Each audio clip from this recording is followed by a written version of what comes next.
Pada tahun 2016, putra mahkota Muhammad bin Salman atau MBS mencanangkan sebuah visi yang agresif dari pemerintahan Saudi Arabia dengan membuat grand design, yaitu visi Saudi 2030. Saudi tahu bahwa cadangan minyak dan gas buminya paling lama bertahan hingga 40 tahun ke depan atau tidak lebih. Pada tahun 2055 kekayaan alam mereka akan habis. Sebelum habis, mereka harus memiliki sumber pendapatan yang baru selain dari minyak dan gas alam tersebut. Ingat kejadian negara Nauru yang menghasilkan fosfat, yang ketika masa jayanya negara tersebut panen dari hasil tambang fosfat, namun ketika habis mereka menjadi negara miskin.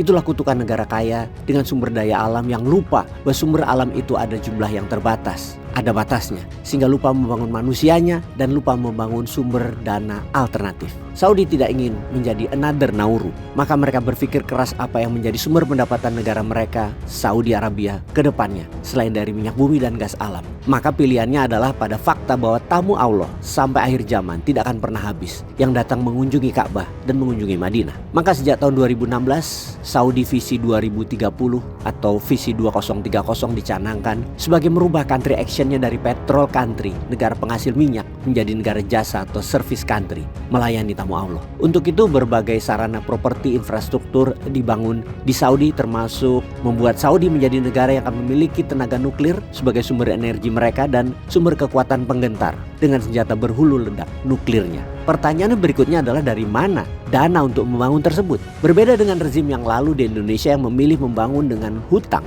Namun Saudi dengan visi 2030 tidak mau berhutang melainkan menggunakan SWF atau Sovereign Wealth Fund. Saudi Aramco yang dia gunakan. Apa itu SWF? Fund atau dana yang diciptakan oleh sovereign wealth dalam hal ini adalah kekayaan alam atau natural resources. Indonesia misalnya bisa juga meniru Saudi, tidak memproduksi nikel untuk jualan atau menjadi komoditas, melainkan menjadikan nikel alat cetak duit rupiah. Caranya bagaimana? Aset deposit nikel tadi dinilai katakanlah 1.000 triliun yang merupakan 20% deposit nikel yang ada di gunung yang saat ini Indonesia punya. Maka print saja 2 kali lipat nilai tersebut atau sejumlah 2.000 triliun, lalu ketika ditambang menjadi nikel, maka pembelinya siapapun itu harus deposit bayar dengan rupiah. Di sini rupiah diciptakannya demand.